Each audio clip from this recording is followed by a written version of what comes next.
El cambio climático. Existen numerosas evidencias históricas y paleoclimáticas de que los diferentes climas de la Tierra no han sido constantes a lo largo de la historia de esta. El propio concepto de clima como estado medio de la atmósfera a lo largo de un periodo de tiempo suficientemente largo implica una escala temporal mucho mayor que lo que sería la historia de la Tierra. Diversas evidencias históricas han demostrado la existencia de oscilaciones térmicas y de los demás elementos climáticos. El óptimo climático medial o la pequeña edad del hielo en torno al siglo XVII serían los mejores ejemplos. Han sido varias las hipótesis que se han apuntado para explicar este fenómeno. Las más relevantes son las que defendía la existencia de cambios cíclicos en la actividad solar, ciclos de manchas solares, o la hoy en día aceptada teoría de Milankovitch, que propugna la existencia de oscilaciones cíclicas en los parámetros de la órbita de la Tierra como causa fundamental de las oscilaciones climáticas. Los cambios climáticos a escala global pueden estudiarse a partir de las relaciones isotópicas de las conchas de los organismos marinos o en el H2O de los testigos de hielo recogidos en los polos. En un periodo frío crece la proporción de O1,8 y en un periodo cálido disminuye. Esto se debe a que el agua evaporada de los océanos es rica en O1,6 más ligero, y este agua se acumula en los glaciares. Evolución térmica a lo largo de la historia de la Tierra. Según cálculos realizados por la NASA, la Tierra ha tenido siempre un clima moderado debido a un mecanismo cíclico por el cual la cantidad de CO2 aumenta cuando la temperatura disminuye y se reduce cuando se incrementa la temperatura. Marte estaría helado por su incapacidad de desprender de nuevo este gas a la atmósfera, mientras que el problema de Venus sería la imposibilidad de eliminarlo. Los modelos de evolución estelar indican que cuando se formó el sistema solar, hace unos 4.600 millones de años, el Sol era entre un 25 y un 30% más débil, incrementándose desde entonces la intensidad de la radiación solar. Si la atmósfera primigenia hubiese tenido la misma composición que la actual, la Tierra habría quedado cubierta de hielo hasta hace 2.000 millones de años. Sin embargo, se sabe que ha habido océanos líquidos desde hace 3.800 millones de años. Estos hechos fueron planteados hace unos 25 años por Carl Sagan, que concluyó que la composición atmosférica había cambiado. La explicación más plausible es un efecto invernadero más intenso en el pasado debido a una mayor cantidad de CO2 en la atmósfera. El nivel de CO2 habría experimentado un lento descenso desde entonces, lo que supone un descenso del efecto invernadero que compensó el progresivo incremento en la intensidad de la radiación solar. Se ha demostrado que las variaciones del CO2 no fueron aleatorias, sino que responden a variaciones experimentadas por la superficie terrestre directamente, concretamente, a la proliferación de algas capaces de obtener energía mediante fotosíntesis y por tanto capaces de transformar el CO2 atmosférico en O2. Teoría de Milankovitch.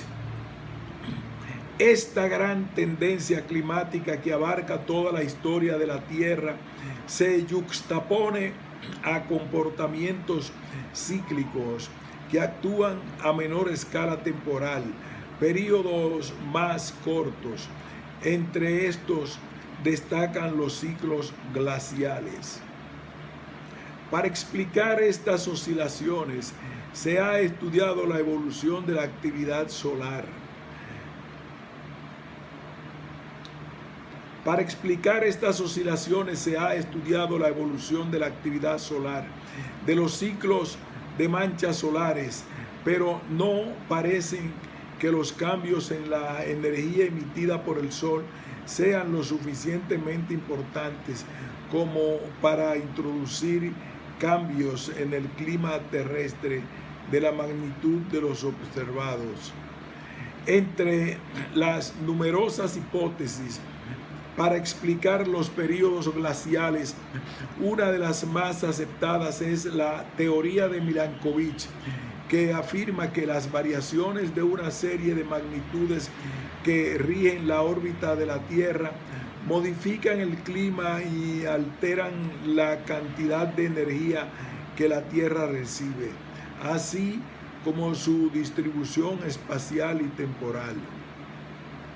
Esta idea puede entenderse intuitivamente pensando en los ciclos diarios y anuales en los valores de los elementos climáticos como oscilaciones debidas a variaciones cíclicas de la relación Tierra-Sol a una escala temporal suficientemente grande como para que podamos percatarnos de ellas. Las alteraciones que, según la teoría de Milankovitch, explicarían las oscilaciones climáticas a lo largo de millones de años serían similares, pero con ciclos mucho mayores. Se trataría de un tipo específico de magnitudes que pueden considerarse parámetros invariantes a escala de siglos, pero que pasan a ser variables a escalas de decenas de miles de años. La teoría de Milankovitch se basa en tres magnitudes básicas de la teoría de la Tierra. La teoría de Milankovitch se basa en tres magnitudes básicas de la órbita de la Tierra. Se trata de un tipo de magnitudes que pueden considerarse parámetros invariantes a escala de siglos, pero que pasan a ser variables a escala de decenas de miles de años. En concreto, sufren variaciones cíclicas a largo plazo debido a la atracción gravitatoria de la Luna y de los demás planetas. Oblicuidad, ángulo de inclinación del eje de rotación respecto al plano terrestre, actualmente 23.5 Z. La oblicuidad varía entre 22.1 y 24.5 con un periodo de 40.000 años. Al aumentar la inclinación del eje terrestre, los inviernos se hacen más fríos y los veranos más cálidos. Excentricidad: la desviación de la órbita respecto a una circunferencia perfecta E igual 0. Actualmente E igual a 0.017. La excentricidad lo hace entre 0.05 y 0.06. Con un periodo de 100.000 años. Cuanto mayor es la excentricidad, mayor es la diferencia entre la máxima y la mínima distancia de la Tierra al Sol, lo que intensifica el efecto de la precesión. Por otra parte, los cambios en la excentricidad suponen variaciones de 0.03% en la insolación global, lo que modificaría la temperatura media en unas décimas de grado. Precesión: cambio en la dirección hacia la cual se dirige el eje de rotación. Esta dirección forma una circunferencia. El eje terrestre describe una circunferencia cada 26.000 años. Los cambios en la precesión modifican la fecha del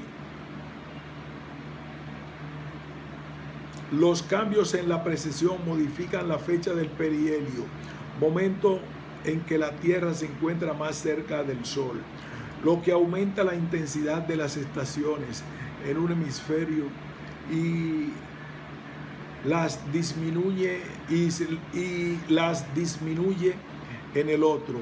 Actualmente la fecha del perihelio intensifica las estaciones en el hemisferio sur y las suaviza en el norte. Milankovitch mantenía que la fuerza que impulsó las glaciaciones no era la insolación total, sino la insolación en altas latitudes del hemisferio. Milankovitch mantenía que la fuerza que impulsó las glaciaciones no era la insolación total, sino la insolación en altas latitudes del hemisferio norte durante el verano, cuyas variaciones pueden llegar a ser del 20% en función de los valores que adopten ubicuidad, excentricidad y precesión. Parece que lo fundamental para el inicio de un periodo glacial no es la nieve acumulada durante el invierno, sino la conservada durante el verano. Si en el verano del hemisferio norte se recibe menos radiación que la normal, la nieve tiende a conservarse en verano y a transformarse en hielo al comprimirse. En cambio, si disminuye la radiación recibida, en verano se fundirá toda la nieve caída en el invierno anterior. Por otro lado, los casquetes glaciares solo pueden desarrollarse sobre continentes y solo en el hemisferio norte hay una importante extensión continental a todas las latitudes. Se han utilizado modelos climáticos distribuidos de balance energético para estudiar cómo las variaciones en la insolación establecidas por la teoría de Milankovitch pueden generar ciclos glaciares. Las conclusiones fueron: la importancia decisiva del balance energético en altas latitudes del hemisferio norte. Bastan pequeñas variaciones en la insolación recibida para provocar glaciaciones generalizadas. El ciclo de 10.000 años, debido a la excentricidad, es el más importante, a pesar de que las variaciones en la precesión y ubicuidad tienen mayor repercusión sobre la insolación recibida. La solución a esta última paradoja está en la hipótesis de un ciclo de oscilación propio del sistema climático terrestre, independiente de las oscilaciones de la órbita, de 10.000 años, con lo que aparecería un efecto de resonancia. Realimentación de las alteraciones y transmisión del hemisferio sur. A pesar de la importancia fundamental que se ha otorgado al hemisferio norte como generador de las oscilaciones climáticas, se ha comprobado la existencia de ciclos similares en el hemisferio sur. La hipótesis que mejor parece explicar la existencia de estas similitudes es la actividad del mar. El estudio de los testigos de hielo groenlandeses y antárticos reveló que durante la última glaciación el nivel de CO2 atmosférico era 2/3 del actual, lo que implica un clima más frío y aparentemente no existe una relación directa con la existencia de más o menos hielos en los caquetes polares. La cantidad de CO2 atmosférico depende en última instancia del nivel en la superficie oceánica, que a su vez depende de la actividad biológica de las algas verdes en la superficie oceánica que captan CO2 para formar parte de sus tejidos. Este CO2 desciende a las profundidades cuando mueren, y allí la descomposición bacteriana libera de nuevo CO2 que ascenderá por mezclas de las aguas profundas con las superficiales. Si estas mezclas se ralentiza, el agua superficial se empobrecerá en CO2, con lo que a su vez disminuirá el CO2 atmosférico. Estos mecanismos de redistribución son bastante complejos y tienen otras dos consecuencias: heterogeneidad en el contenido de nutrientes en los diferentes fondos oceánicos del planeta.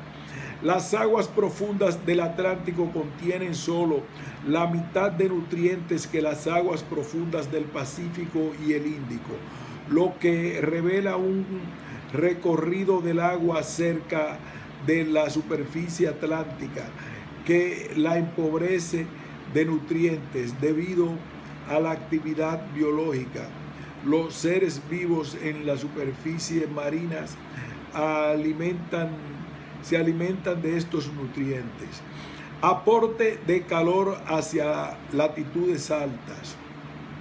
A partir del registro fósil oceánico, se descubrió que el contenido en nutrientes del fondo oceánico era mucho más homogéneo en la última glaciación, lo que indica que el mecanismo de redistribución del agua no funcionaba, lo que tuvo como efectos fundamentales unos inviernos mucho más fríos en Europa Occidental y una disminución de la mezcla de aguas superficiales y oceánicas, que conlleva un menor aporte de CO2 desde el océano a la atmósfera y un menor efecto invernadero que se extendería a todo el planeta.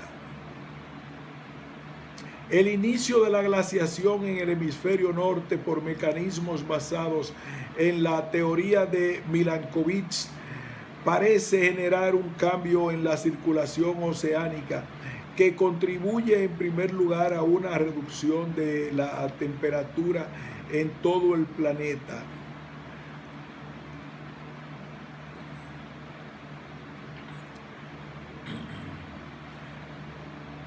Descendiendo del aporte de CO2 a la atmósfera. Y en segundo lugar, a crear un efecto de retroalimentación en la glaciación del hemisferio norte, cese del aporte de calor, tanto por parte del océano como por parte de la atmósfera en el hemisferio norte. Un nuevo cambio en los parámetros de la órbita terrestre conllevaría la desaparición de estas condiciones y la reaceleración de los mecanismos oceánicos, con lo que se daría por terminado el periodo glaciar de forma brusca. Las transiciones entre condiciones glaciares e interglaciares parecen responder, por tanto, a dos modos de comportamiento estables, pero muy diferentes del sistema océano-atmósfera, dos atractores diferentes según la teoría del caos. Comprobación de la teoría de Milankovitch con datos empíricos. La teoría de Milankovitch, planteada a principios del siglo XX, no fue aceptada hasta que en la segunda mitad del siglo pasado las diversas evidencias paleoclimáticas mostraron una fuerte correlación entre las oscilaciones climáticas deducidas a partir de los ciclos de Milankovitch y las temperaturas estimadas a partir de las variaciones en la composición isotópica en los testigos oceánicos y del hielo. La serie construida de este modo muestra unas fluctuaciones que siguen de forma bastante regular el ciclo de 100.000 años, con unos máximos en forma de diente de sierra que muestran cómo los cielos tardan mucho más en formarse que en desaparecer. Respecto al cambio climático actual, existe un hecho reconocido: un incremento constante de la concentración atmosférica de gases capaces de acumular energía de longitud de onda larga, calor, debido a la actividad humana. Esto supone un aumento en el porcentaje de energía absorbida por la atmósfera y un descenso de la que se elimina al espacio. El resultado es un desequilibrio energético que debe compensarse aumentando la capacidad de emisión de energía por parte del sistema Tierra-atmósfera. Para ello, según la ley de Stefan, es necesario un aumento de la temperatura. Además de este planteamiento teórico, existen diversas evidencias como reducción de la extensión del hielo en los mares ártico y antártico en invierno, retroceso de glaciares continentales, aumento de la temperatura en los lagos, disminución de la profundidad del permafrost.